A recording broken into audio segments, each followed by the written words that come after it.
Hey guys, tonight we're standing in the cool breath of a damp meadow, right where the fog hangs low enough to bead in your hair and make your sweater smell faintly like rain. Somewhere ahead, half hidden in the white haze, there's movement, a slow, heavy sway of something alive. Then you see it. Not a cow. Not exactly. This thing is too tall, too broad, its shoulders rolling like boulders under dark hide. It looks like a modern bull that's been stretched upward and outward by some old god's impatient hands. It turns its head, and the horns are absurd, long, pale crescents that could hook under you and toss you like a scarecrow. Its eyes are calm, unreadable, the way a creature looks when it knows you're the one who should be afraid. The truth is, you probably wouldn't survive this meeting if it decided you were a problem. So, before you get comfortable, take a moment to like the video and subscribe, but only if you genuinely enjoy what I do here. And tell me in the comments where you're listening from and what time it is for you right now. Now, dim the lights, maybe turn on a fan for that soft background hum, and let's ease into tonight's journey together. You stand there a while, watching the beast graze, its breath clouding in the chill. The sound is steady, rip, chew, swallow, like an old machine running on grass instead of coal. Your boots sink into the soft ground, and you're aware of how quiet everything else is. No birdsong yet, just the faint hiss of fog brushing over wet leaves. Somewhere, a twig snaps. Could be another Aurochs. Could be the weight of history itself, tiptoeing closer. The meadow smells green and old, a mix of crushed plants and the faint musk of something that's been here longer than your species has had agriculture. This is an animal that walked the same earth as mammoths, as saber-toothed cats, as humans wearing nothing but skins and bad ideas. And here you are, seeing it as it might have been seen 12,000 years ago, except you get to keep your jeans on and not worry about being gored before breakfast. The thing about the Aurochs, Bos primigenius, if you want to impress someone at a trivia night, is that it wasn't rare in its heyday. These weren't mythical unicorns tucked in enchanted forests. They were the original cattle. They grazed in open woodlands, in river valleys, in the flat floodplains that now have highways running through them. And they were everywhere across Europe, parts of Asia, and even North Africa. Imagine a wild cow the size of a small car, moving in loose herds across the land like slow storms. Mainstream history says they thrived during the Holocene's early warmth, when ice sheets retreated and green things exploded across the continents. But here's a quirky tidbit for you. Ancient Aurochs weren't all the same color. Northern populations tended to be dark brown or black, with lighter dorsal stripes, while some southern types were reddish. Calves were born a warm cinnamon shade, like they'd been toasted just a bit too long. Historians still argue whether those stripes and colors served camouflage, heat regulation, or just some prehistoric version of, because it looks cool. The one in front of you raises its head, chewing slowly, like it knows it's being observed and is fine with that, on its own terms. Its ears flick at gnats. Its horns catch a pale glimmer from the weak sun trying to burn through the fog. And you realize, standing here, that you're looking at a blueprint, something humans would copy, reshape, and shrink until it fit neatly inside a fenced pasture. You shift your weight, the damp seeping into your socks. You imagine other figures in this same meadow, Neolithic hunters, clutching spears tipped with chipped flint. They'd be quieter than you, more desperate. They'd have looked at this animal and seen meat, hide, bone, sinew. You're looking and seeing history, extinction, and the faint sting of loss for something you never personally knew. The Aurochs takes a step toward you, not aggressive, just curious. The hoof sinks into the mud with a deep, slow squelch. You could measure time in the pace of its chewing. You could fall asleep to it. And maybe you will, but not yet. For now, you watch. You notice the way its breath fog curls before breaking apart. You notice the scars on its flank, maybe from a fight with another bull, maybe from a brush with wolves. You notice how, even here in the modern quiet, it still carries the weight of a world that's gone. You keep walking because the meadow spills into something older, ground that feels like it remembers being under ice. The fog thins, replaced by the wide, pale sky of an open steppe. You're stepping backward through time now, the air sharpening, the light becoming flatter, cleaner. Somewhere far off, you hear the faint groan of a glacier. It's not threatening, It's just the sound of the planet stretching after a long, frozen sleep. The Aurochs didn't come from nowhere. Its story starts in the Pleistocene, when the Earth was in one of its regular cold moods. Imagine endless grasslands brushed by winds sharp enough to sting your ears, broken up by forests of pine and birch that shivered under frost. This was a world of megafauna, woolly mammoths browsing like living bulldozers, giant deer carrying antlers the size of dinner tables, and predators that could, frankly, ruin your day in about 2 seconds. And in the middle of all that, the Aurochs' ancestors were figuring out how to survive. These early bovines weren't quite the hulking beasts you just met. They were stockier in some regions, lankier in others, shaped by the climate like clay on a potter's wheel. In colder zones, they carried thicker coats, sometimes shaggy enough to look almost bison-like. In warmer pockets, say parts of the Middle East or North Africa, they were sleeker, their hides glossier, their frames a touch more refined. That adaptability was the ticket. They could eat almost anything green, drink from rivers half-choked with ice, and keep moving until they found what they needed. Here's a mainstream fact for you.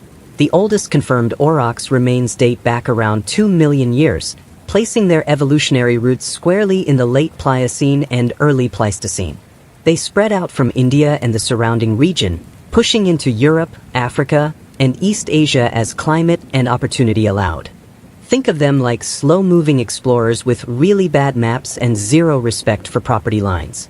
Now for the quirkier side of things. Fossilized Aurochs bones have been found in places you wouldn't expect, like certain cave sites where they're wedged among the remains of animals that didn't exactly live in the same habitat. Some archaeologists think this is the result of ancient carnivores dragging parts of their kills back to dens. Others? They've floated the idea of early humans caching bones or horns as ritual objects. Historians still argue whether these finds mean humans were already selectively hunting them for symbolic purposes or if it was just scavenging and opportunism. You crouch, running your hand through the coarse grass that crunches faintly under frost.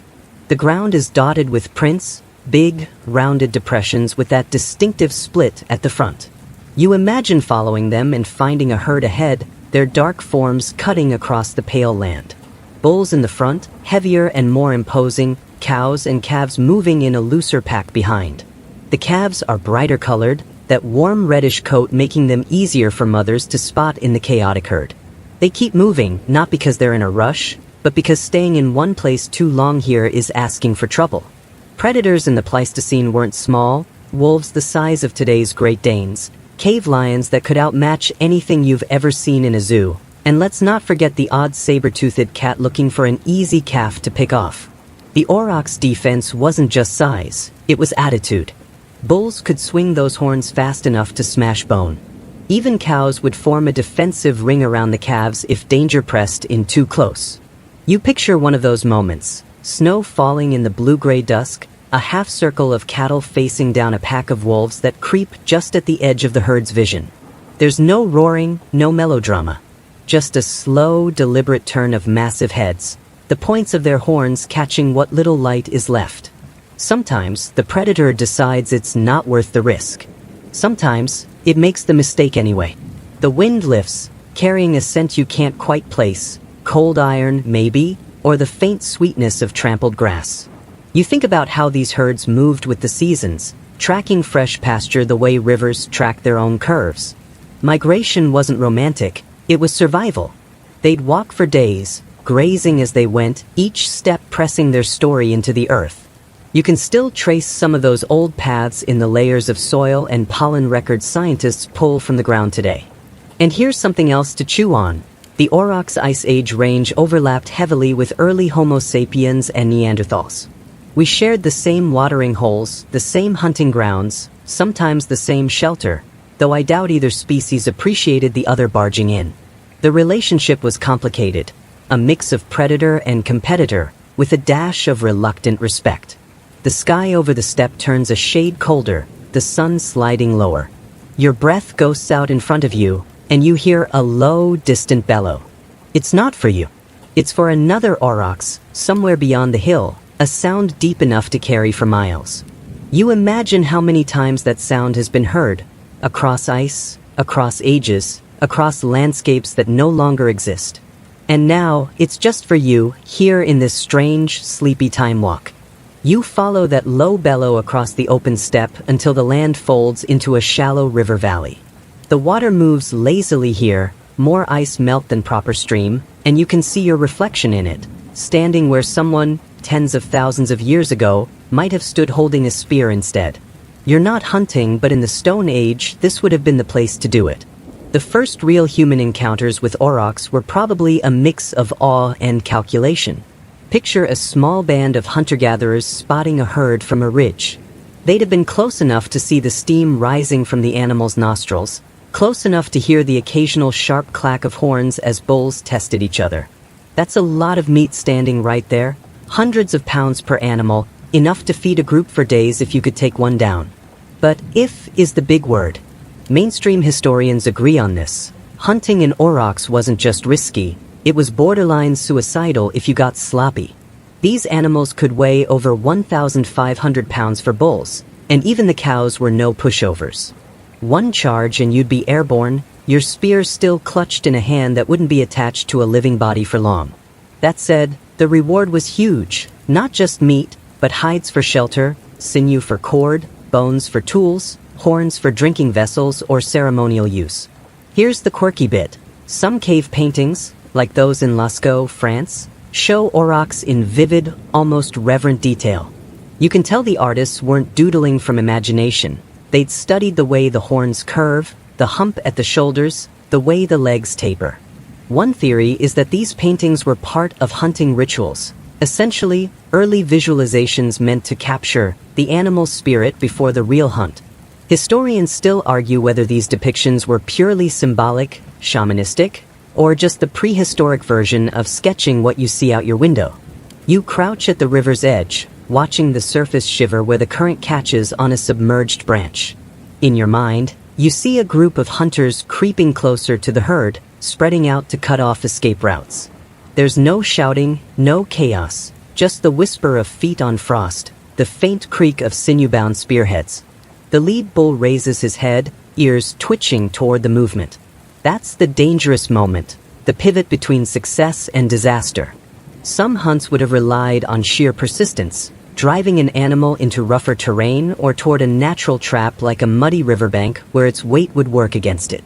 Others were brutal bursts of speed and precision, jabbing into the flanks and retreating before the horns could find you.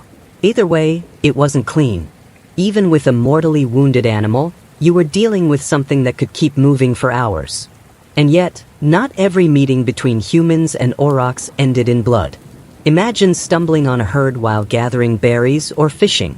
You'd freeze, heart-hammering, while the animals kept grazing, deciding you were just a strange, skinny tree. Over time, that familiarity, the fact that humans and aurochs shared the same landscapes, must have built a strange kind of coexistence. There's a detail from archaeological sites that sticks with you. Aurochs' bones found not in refuse piles, but buried deliberately. Some even show signs of red ochre staining, a pigment often used in burial rituals for humans. Was it respect? Fear? Gratitude? Or was it just superstition that giving the animal a proper send-off would keep the rest of the herd from cursing you? Nobody can say for sure. You leave the riverbank, following a faint trail uphill where the wind scrapes along the grass. At the top, you look down on a scene that hasn't changed in tens of thousands of years. A small herd moving slowly across a patch of meadow, calves sticking close to their mothers, bulls hanging at the edges like bouncers. The scale of them, even from here, is humbling. They're not just animals. They're part of the infrastructure of this place. You imagine what it must have been like to depend on these herds, not just as occasional prey, but as part of the mental map of the land. Knowing their seasonal movements could mean knowing where fresh water would be, where predators might be lurking, where you could find shelter if you timed things right.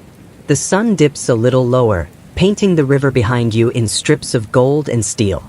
Somewhere in the distance, another bellow rolls across the valley. It's not an angry sound, more like a statement. We're here. We've always been here. And for now, in this slice of time, that's still true. You stay on that ridge a while longer, because there's something about watching them from a distance that makes you want to linger. Down in the meadow, the herd moves in a loose cluster, not quite synchronized but always aware of each other.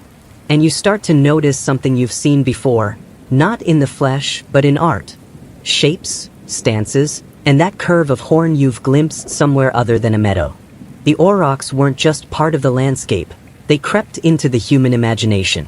You've already seen their ghostly outlines painted in ochre and charcoal on cave walls, but step forward a few thousand years in your mind, and you find them carved into seals, hammered into bronze, pressed into clay tablets. In Mesopotamia, these animals weren't just beasts, they were symbols. Strength, virility, raw stubbornness, qualities people either wanted to possess or conquer. Take the Bull of Heaven from the Epic of Gilgamesh. It's a supernatural creature sent down to punish Gilgamesh for rejecting the goddess Ishtar. Depending on which version you read, this cosmic bovine either tramples half the countryside or gets taken down by Gilgamesh and his buddy Enkidu in a fight that's basically Bronze Age pro wrestling. Historians still argue whether the Bull of Heaven was inspired by Aurochs specifically or just by the general concept of big, dangerous cattle. But the descriptions match closely enough that it's hard not to picture those long horns and that hulking frame. Then there's the Indus Valley seals, small, palm-sized carved stones showing what's almost certainly an aurochs in profile. You can see the hump over the shoulders, the sweep of the horns, the way the body is proportioned. Some of these seals might have been used for trade or official stamping, but others seem more decorative, maybe even talismanic. If you were moving goods across dangerous territory, why not brand your shipment with the image of something that could trample a lion? Here's a quirky little fact for you. In ancient Egypt, aurochs appear in tomb paintings alongside domesticated cattle, often in scenes of herding or sacrifice. But some of those painted wild cattle have a distinct blue-gray coloring. Was that just an artistic flourish, or did the artist actually see a pale-coated variant? We don't know. Historians still argue whether this was symbolism, blue for divine or sacred status, or whether there were, in fact, lighter aurochs herds that roamed the Nile floodplains. You picture yourself walking through one of these ancient cities, dust in the air, the smell of clay kilns and open fires, and seeing an aurochs for real, tethered just outside the gate. Maybe it's there as tribute to a ruler, maybe for a ritual sacrifice, maybe just because it was captured young and half-trained. Either way, it would have drawn a crowd. Not everyone had seen the wild version up close, and here was a living piece of myth, breathing and stamping on the same packed earth as you. The interesting thing about myths and symbols is how they flatten reality. Out here, in the meadow, the aurochs you watch is calm, chewing in slow motion. In ancient art, it's either charging with unstoppable fury or standing in heroic stillness. No artist ever carved one mid-chew, with a blade of grass hanging out of its mouth. You step down from the ridge, letting the grass swish against your knees, and think about how these images outlasted the animals themselves. Someone in a medieval monastery might have been copying an old Roman text and carefully reproducing an aurochs illustration, not realizing that the animal in question was already gone from their country. The myth outlived the flesh. The meadow narrows into a path bordered by young trees, their trunks pale and smooth. Overhead, a crow calls once, then falls silent. You can almost hear the low hum of a bronzesmith's forge, the scratch of a stylus carving an image into clay, the murmur of someone telling a story about the great black bull that could not be slain. Except, of course, it could. It just took skill, timing, and a certain disregard for your own safety. Somewhere far ahead, a real one moves through the underbrush, the sound of its passing like a slow, heavy broom sweeping the forest floor. For a moment, you see the myth and the reality overlap, the living animal and the stylized icon, and you realize they've been braided together for thousands of years in a way that makes them impossible to separate completely. You follow that slow sweep of sound into a clearing, and there, almost too ordinary to notice after all the myths, is the quiet beginning of one of history's biggest shifts. A small group of humans moves among a few aurochs, their motions deliberate, patient. No spears, no shouts. Just coaxing, feeding, and the occasional gentle prod. This is where the wild begins to bend. Domestication wasn't an overnight revelation, it was 1,000 tiny negotiations between human and animal. You can almost see the slow trade-off. food and protection in exchange for freedom, the edge of wildness dulled down into something workable. Mainstream archaeology pins the first real domestication of cattle, descended directly from Aurochs, to around 8,000 to 10,000 years ago in two main centers, the Fertile Crescent in the Middle East and the Indus Valley in South Asia. These were independently domesticated lineages, the humpless zebu-type cattle from South Asia and the humpless, broad-backed taurine cattle from the Middle East and Europe. Different styles of the same ancient blueprint. And here's a quirky twist. Some genetic studies show that even after domestication began, wild aurochs were occasionally bred back into the herds, either deliberately to strengthen the stock or accidentally when the domestic ones wandered off and made unscheduled visits. This means that the tamed cattle you'd see in early Neolithic villages might have carried more wild muscle and attitude than you'd expect. Historians still argue whether this blending was managed with any long-term strategy or just accepted as a fact of life when your fence was a couple of sticks and hope. You step closer, careful not to spook either side of this strange partnership. The humans are lean, sun-browned, wearing woven plant fibers and leather. One woman scatters grain in a shallow trough, an innovation in itself, while a man checks the horns of a young bull, running his hand along the curve as if testing its growth. The bull flicks an ear but doesn't pull away. It's easy to forget how much this moment changes everything. Before, survival was a constant hunt. Find the herd, bring down the animal, process the kill before it's spoiled, then start again. Now, meat and milk could be kept alive in your backyard, reproducing themselves year after year. Hides for clothing, dung for fuel, strength for pulling plows, all without having to risk your life in a wild chase. Of course, taming didn't mean turning them into docile lawn ornaments. These early domestic cattle were still huge, still capable of tossing a person like a rag doll if they got annoyed. And they did. Often. You can almost hear the frustrated shouts from across time. Someone yelling as a half-trained bull tramples through a half-built fence or refuses to pull a load. You pass a makeshift pen, logs lashed together, the gaps stuffed with brush. Inside, a cow lies chewing, her calf curled beside her, its reddish coat catching the sunlight. This is the first generation that will never know the full range of the wild. Their meadows will be smaller, their migrations shorter, their choices fewer. But their survival is more secure, at least for now. And here's a detail worth noticing. This shift isn't just about food. It's about settlement. Once you've got cattle, you've got a reason to stay put, to defend your patch of land, to store grain for winter feeding. Villages swell into towns. Trade begins, not just in meat but in hides, horn, and milk products. Even your neighbor's herds become valuable, not because you want to steal them, well, maybe sometimes, but because you can swap breeding animals and improve your own stock. Somewhere beyond the clearing, a wild aurochs bellows. A reminder that not all of them are bending to this new arrangement.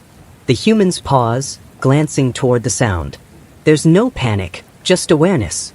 The wild is still out there, close enough to smell, close enough to be trouble if it decides to wander in. You leave the clearing behind, walking toward the edge where forest gives way to open field. The air is warmer here, carrying the scent of dry grass and animal sweat. You can't help thinking that this is the hinge on which so much turns. The moment when the auroch stops being just an image on a cave wall or a prize for hunters, and starts becoming something else entirely. Not a myth, not quite a neighbor, but something in between.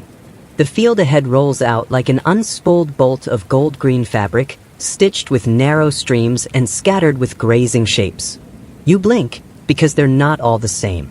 Some are the darker, broader-bodied taurine cattle descended from Middle Eastern aurochs. Others are the sleeker, humped zebu types that trace their lineage back to South Asia. And in the distance, just on the edge of the horizon, something taller, darker, with a heavier horn spread, the wild ones. This is the slow-motion migration of the aurochs and their domestic kin, hoof by deliberate hoof, into almost every corner of the known world. Humans didn't just domesticate them and keep them in one valley. No, we packed up our new four-legged investments and brought them along on our own journeys, like walking larders and mobile tractors. Mainstream history notes that cattle moved west into Europe with farming cultures, north into the grasslands of Central Asia, and south into Africa, adapting to radically different climates as they went. The taurine breeds found homes in the cooler, wetter parts of Europe, while the zebu, with their heat tolerance and tick resistance, thrived in the hot, humid zones of South Asia and eventually Africa. By the time Rome was flexing its marble-clad muscles, cattle were everywhere from the British Isles to the banks of the Nile. Here's your quirky fact. Archaeologists have found evidence that in some regions, people redomesticated local wild aurochs instead of importing stock from elsewhere. In parts of Iberia, for example, DNA suggests that native wild bulls were crossed back into domestic herds, creating cattle uniquely suited to the rugged terrain. Historians still argue whether this was intentional breeding savvy or just the inevitable result of letting your herd mingle with whatever wandered in from the hills. You picture one of these slow expansions, a small migration of people crossing a mountain pass, their belongings piled high on sledges dragged by cattle, children walking barefoot alongside, dogs darting around the edges. At night, the cattle are herded into a rough circle, their warm bodies a living windbreak against the cold. And somewhere beyond the ring of firelight, you hear the low, almost conversational rumble of wild aurochs in the dark. Some herds never needed humans to guide them. Wild aurochs had already spread far before domestication, their range covering much of Eurasia and North Africa. But the presence of humans, and our clearing of forests for pasture, created new grazing spaces that blurred the boundaries between domestic and wild. You can imagine a half-tame bull slipping away from a village at dusk and joining a wild herd, or a curious wild cow trailing the smell of stored grain back toward a settlement. The road beneath your feet is little more than a trampled path, but it's part of a larger web of movement that, over centuries, becomes trade routes, invasion corridors, and cultural highways. The cattle on these routes aren't just beasts of burden, they're genetic ambassadors, carrying traits from one side of a continent to another. You walk alongside a farmer leading 2 young bulls toward a market in some distant riverside town. He talks to them under his breath, not because they understand, but because it makes the road feel shorter. When you reach a rise, you see the river valley ahead dotted with more herds, some penned in wooden enclosures, others grazing free with only a single herder watching. And way out, in a pocket of woodland too small to be called a forest, a dark silhouette moves, bigger, more upright in the shoulder, and watching. That's the thing about this spread. It's not a conquest in the way armies take cities, but it's a takeover all the same. By the time centuries roll past, the wild aurochs will find themselves hemmed in on all sides, not just by farmland, but by their own deluded kin. The wind shifts, bringing the smell of fresh-cut hay, dung, and something faintly metallic from the river's edge. The road bends toward it, and you keep walking, feeling the ground's faint vibration under the constant, quiet march of hooves. The aurochs' descendants are everywhere now, but the originals are already beginning to lose ground. The river road narrows into a track lined with young oaks, their branches just wide enough to frame the view ahead. An open clearing where a group of men in fine tunics sit on horseback, watching something with a level of attention that's almost predatory. In the center of the clearing, a dark shape moves, bigger than any of the cattle you've seen on farms, heavier in the shoulder, the arc of its horns catching the low sunlight like a drawn bow. This isn't a chance meeting. It's a medieval hunt, and the aurochs is the main event. Hunting in these times isn't just about meat, it's a show of status. The common folk might snare rabbits or stalk deer when nobody's looking, but the right to pursue certain animals belongs strictly to nobility. And for the lords and kings who can afford the spectacle, the aurochs is one of the most coveted trophies. Mainstream historical records tell us that by the early Middle Ages, aurochs populations had already retreated to isolated pockets across Europe, deep forests, marshy lowlands, and river valleys difficult to farm. The scarcity only heightened their prestige. A successful hunt was proof of skill, wealth, and, frankly, the ability to gather enough armed retainers to make it happen without getting yourself gored. You watch as a horn sounds, a deep, commanding note, and a line of beaters begins to move through the brush, driving the animal toward the mounted hunters. Spears glint, dogs bark, the horses shift nervously under the tension. The auroch stops, head high, breath streaming in the cool air. It knows it's surrounded.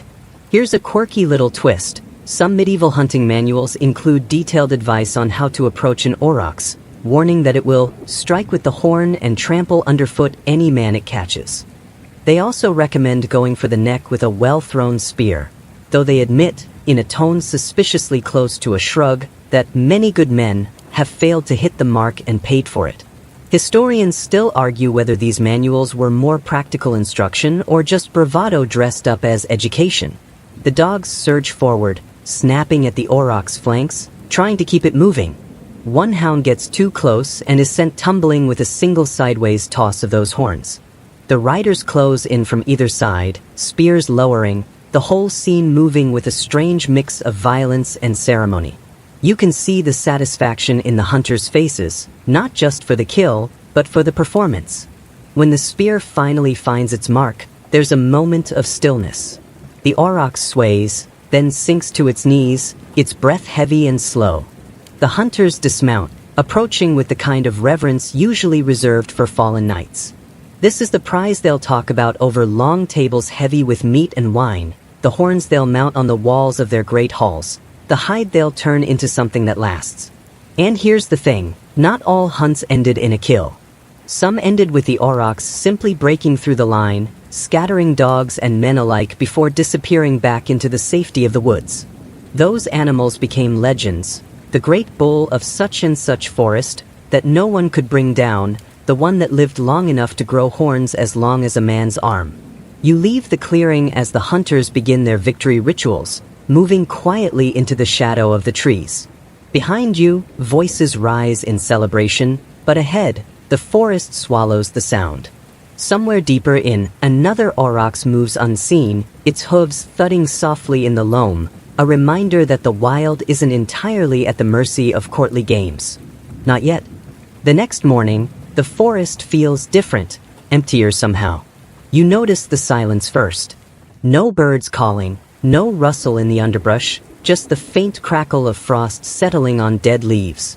You follow the old track until it opens onto a clearing, and there it is.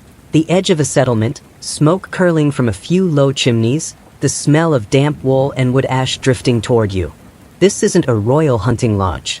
This is peasant country, mud-walled huts, a few tethered goats, and patches of winter cabbages that look like they've seen better days. And here's the thing. While noble hunts made for good stories, most encounters between humans and aurochs happened in places like this, far from velvet cloaks and polished spears. Mainstream historical accounts say that in the late medieval period, aurochs herds often grazed near human farmland during winter when wild grazing thinned out. For farmers, this wasn't a charming wildlife moment. It was a problem with hooves the size of dinner plates and the muscle to flatten fences. You see a man repairing a broken section of woven wattle fencing. He keeps glancing toward the treeline, where muddy hoofprints lead away. The prints are deep, widely spaced, and point toward a trampled patch where half the village's haystack used to be. This is what people feared. One or two aurochs, desperate for food, wandering into a hay store or even a vegetable plot. Here's a quirky historical tidbit. In some regions, farmers smeared foul-smelling concoctions, sometimes tar mixed with fermented fish guts, along the edges of fields, believing the smell would deter big grazers. Historians still argue whether this actually worked or was just wishful thinking passed down as local wisdom. Personally, you can imagine the aurochs pausing, sniffing, and then thinking, still edible. The villagers here deal with the problem their own way. No grand hunts, no heraldic banners, just small groups of men armed with long poles tipped with iron, driving the animals off before they can do too much damage. Sometimes it works. Sometimes it ends with someone in the mud, nursing cracked ribs. You linger by the well as an older woman fills a bucket. She tells you, in the steady, matter-of-fact tone of someone used to bad winters, that an aurochs cow once calved right in the meadow behind the huts. No one dared approach her for days. Bigger than 3 of our cows together, she says, spreading her arms, and eyes like she knew who owned the place, and it wasn't us. The settlement itself feels like it's adapted to living in the shadow of these animals. Doors are low and narrow, fences thick, and the paths between huts are just wide enough for people, not hoof giants. You get the sense that everyone here has a story about an encounter, some funny, some not. By mid-afternoon, you're back on the road, watching the smoke fade behind you. The frost has melted, turning the dirt path slick, and you catch yourself glancing into the woods more than usual. Not out of fear exactly, more like a quiet awareness. Because now you've seen how the Aurochs fits into everyday life. Not as a myth or a trophy, but as a presence to work around, like weather or taxes. And just as you're thinking this, you spot fresh tracks in the soft earth, broad, sharp-edged, leading into the dark tangle of undergrowth ahead. Whoever made them pass this way not long ago. The thought lingers with you as the light fades and the first breath of evening wind comes curling through the trees. The trail pulls you deeper into the woods, the trees knitting together above you until the light takes on that muted, greenish gloom that makes you instinctively quiet your footsteps. The hoofprints are still there, but now they're joined by scuffed earth and snapped saplings, the kind of casual destruction a truly heavy animal leaves behind without even noticing. You keep moving, slower now, ears tuned to the subtle sounds, the faint clatter of a branch falling somewhere ahead, the distant croak of a raven, the occasional whisper of leaves even though there's barely any wind. And then, just when you're starting to think the trail might fade into nothing, you catch it, a musky, almost peppery scent in the air. It's not unpleasant, but it's heavy, like the smell of damp leather left too close to a fire. You're close. This is where the herds used to roam more freely, open pockets of meadow breaking up the dense forest, watered by streams that never fully froze in winter. Historical records from the early 15th century mention that in certain protected royal forests, aurochs were common as clouds, moving in small groups of 6 to 10. But here's the twist, they weren't truly wild anymore. Some were considered semi-owned, claimed by local lords, marked in hunting registers, and technically protected, so that only certain people could hunt them. Quirky fact, one 1520s Polish ledger lists an aurochs bull by name, Starzyk, which translates loosely to old man, not as property, but as if he were a weird, honorary citizen of the forest. Historians still argue whether this was a sentimental gesture or a way to discourage poaching by making the animal sound important. The clearing you finally step into feels ancient, like it's been a meeting place long before the idea of property even existed. There's short, trampled grass, the churn of mud where heavy bodies have stood, and in the center, a shallow pool ringed with hoof marks. It's quiet now, but you can imagine the sound of them arriving at dusk. Low grunts, heavy breathing, the splash of water as they wade in. You crouch and run your fingers over one print. It's fresh enough that the edges haven't crumbled yet. You picture the bull that made it. Taller than you at the shoulder, horns curving forward like polished sides, a black coat with a faint brown ridge along the spine. He doesn't see you as a threat, you're just another shape at the edge of his world. But if you crossed into that invisible line around his herd, you'd be in real trouble. There's a faint movement on the far side of the clearing. You freeze, watching the shadow shift between two trees. Could be a deer. Could be, well, you know what it could be. For a moment, the quiet becomes so dense it almost hums. Then, nothing. Whatever was there has slipped away into the undergrowth, leaving the clearing empty again. You stand, brushing dirt from your knees, and glance at the darkening sky. Somewhere ahead, there's a river, and if the old stories are right, the herds sometimes follow its bends for days before cutting back into the forest.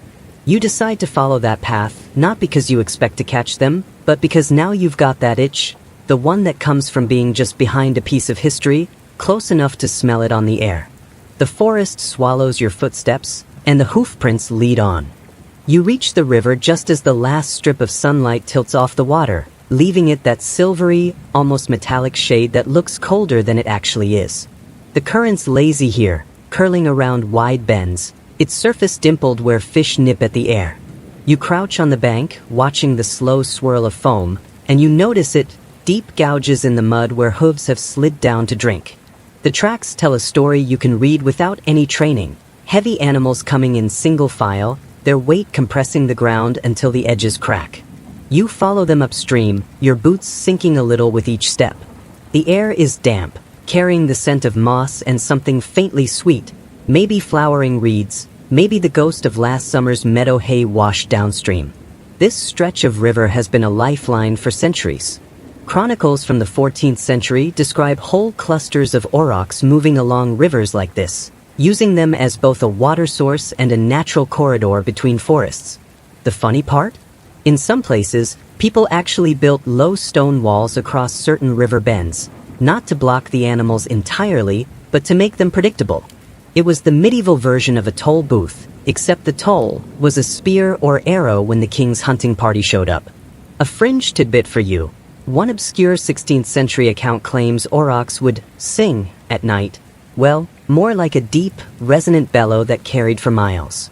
Historians still argue whether this was mating behavior, territorial display, or just a bored bull with a big set of lungs.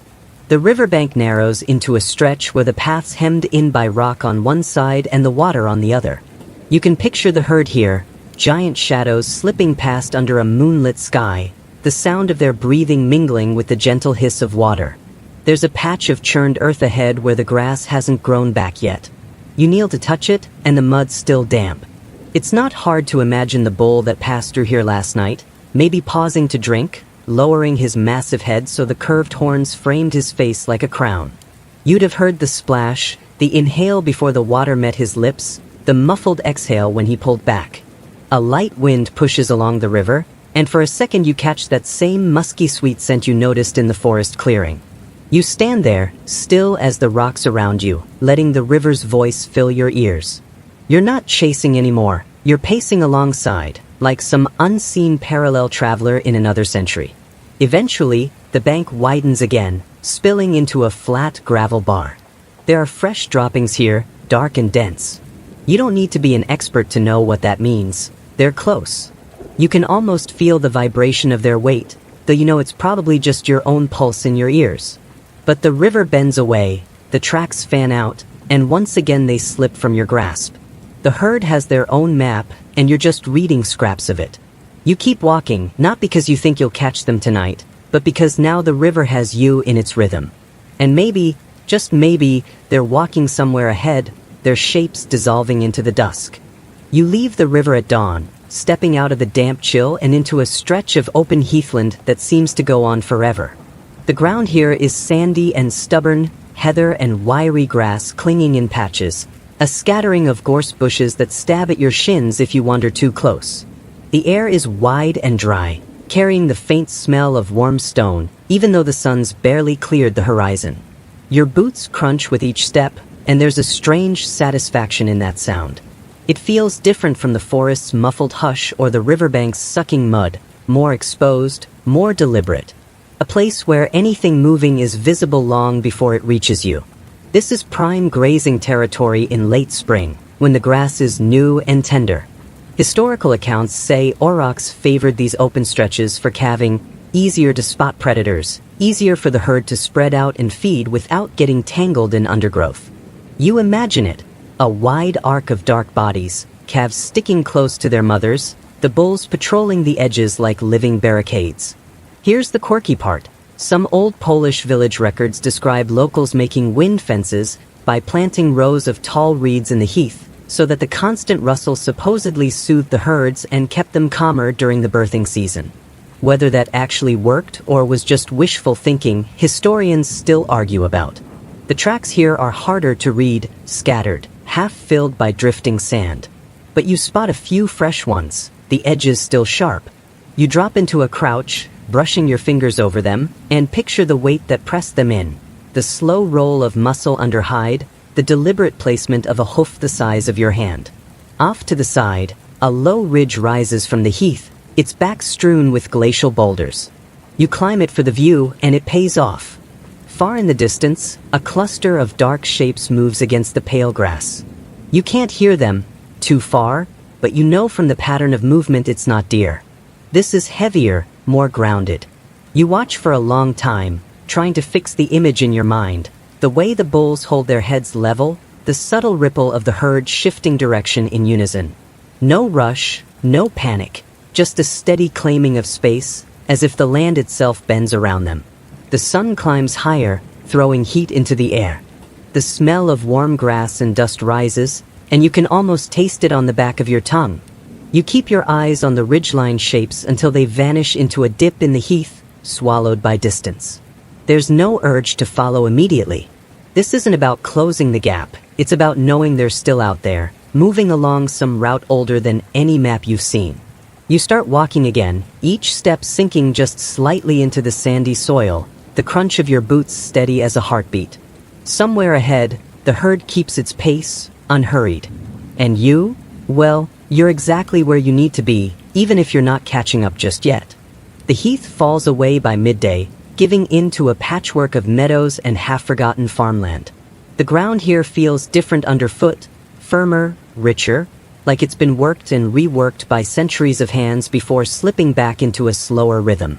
Grass waves in thick, waist-high sweeps, and wildflowers crowd the edges. Purple knapweed, yellow bedstraw, flashes of white yarrow that you brush with your fingertips as you pass.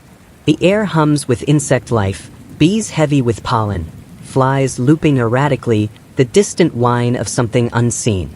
In the warmth, the smell is heady, sweet grass, damp soil, and that slightly sour undertone of manure that reminds you you're walking through an ecosystem, not just a postcard view. Aurochs would have thrived here in summer. These low, open meadows were seasonal supermarkets, lush grazing and water nearby, the kind of place a herd could linger and fatten before the harsher months. Historical records from medieval gamekeepers even note great black cattle, seen wading belly-deep in these grasses, swishing their tails at flies while calves slept in the shade of scattered willows. And here's a quirky tidbit for you. There's a half-forgotten folk belief in parts of rural Germany that aurochs could bless the soil simply by grazing it, supposedly leaving behind more fertile ground in their wake. Whether that was observation, nutrient-rich manure, dressed up as magic, or just a farmer's wishful thinking, historians still argue over its origin. You follow the meadows along a gentle slope toward a small stream. Its banks are ragged but alive, mint and watercress grow in thick mats, and dragonflies hang in the air like shards of colored glass. You kneel to drink, cupping the cold water into your mouth. The taste is metallic and clean, with that strange mineral bite that always makes you feel like you've swallowed part of the landscape itself. As you straighten, you catch a movement on the far side of the stream. Not large, a fox, maybe weaving through the grass, but behind it, barely visible through the shifting stalks, is a darker, broader form. It moves once, then freezes as if weighing you up from a distance. You squint against the glare, but it blends perfectly into the shadowed meadow. Your instinct is to stay still. The wind favors you, carrying your scent away. For a few long seconds, you and that shadow just exist in parallel. Two presences in a space where, for once, neither feels the need to dominate. Then it shifts again, gliding away with the slow, weighty gait you've come to recognize. The herd is near. Not in sight, not in any neat cinematic frame, but within this same valley, browsing the same grass, drawing water from the same stream. It's less a chase now and more a shared orbit. You move, they move, but always within each other's gravity. As the sun slides west, the meadow light turns syrupy, the grass tips glowing gold. You keep walking, letting the land pull you forward, knowing the aurochs are only ever a ridge or two ahead. By the next morning, the meadow dew clings cold against your boots, soaking the leather and working up into your socks. The valley you slept in is hushed, as if the wind hasn't quite remembered to start yet. A faint mist hangs over the ground, pooling in hollows, blurring the edges of everything. You can just make out the stream you followed yesterday, now only a faint silver ribbon through the haze. The grass here is cropped shorter, and you notice hoofprints pressed deep into the damp soil. Not the soft, rounded impressions of domestic cattle. These are broader, heavier, the toes splayed slightly where the ground was softer. The edges are still sharp, meaning they were made in the night. You follow them uphill toward a line of old oaks. Their trunks are massive, twisted like they've been wrestling the wind for centuries. Some bear scars from long ago lightning strikes, the blackened lines crawling down the bark like veins. Between them lies an open space littered with churned earth and scattered clumps of grass torn up by rooting. This is a bedding site, dry ground under the trees, good visibility all around, close to water. The herd must have rested here, maybe only hours ago. The idea that you've just missed them is both frustrating and oddly comforting. You're moving through the exact same sequence they did, like stepping through footprints in time. The air still carries that faint barnyard tang of large animals, earth, hair, and a warm musk that clings in your throat. Historically, Aurochs bedding sites like this were well known to hunters.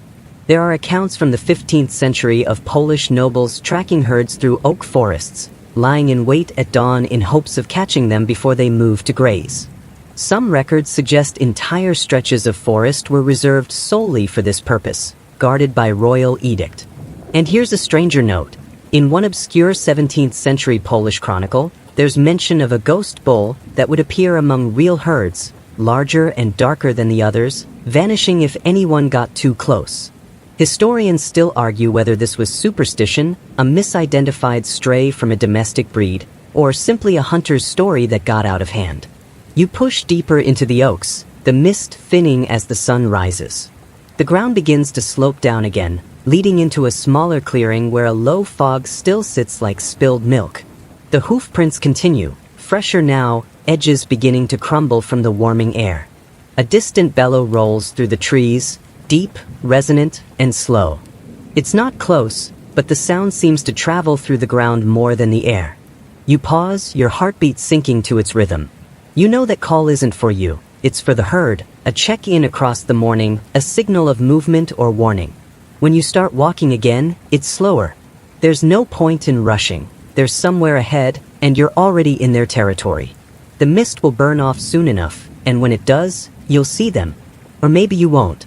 Maybe today is just another day of following the traces, piecing together the presence of animals that don't care to be seen. You can live with that. The landscape softens into rolling hills, dotted with scattered groves of birch and pine, their pale trunks catching the afternoon light like candles flickering in a quiet chapel. The scent here is sharper, pine resin mixed with the cool tang of earth and the faintest hint of smoke from distant hearths. You walk along a narrow dirt track, the stones beneath your feet loose and shifting, carrying you higher into the waning day. This is the twilight of the Aurochs, the era when their numbers have shrunk to fragile remnants. By now, the great forests that once stretched endlessly are breaking apart, cleared for timber, farmland, and expanding villages. The Aurochs are pushed deeper, to refuges that grow smaller with every season.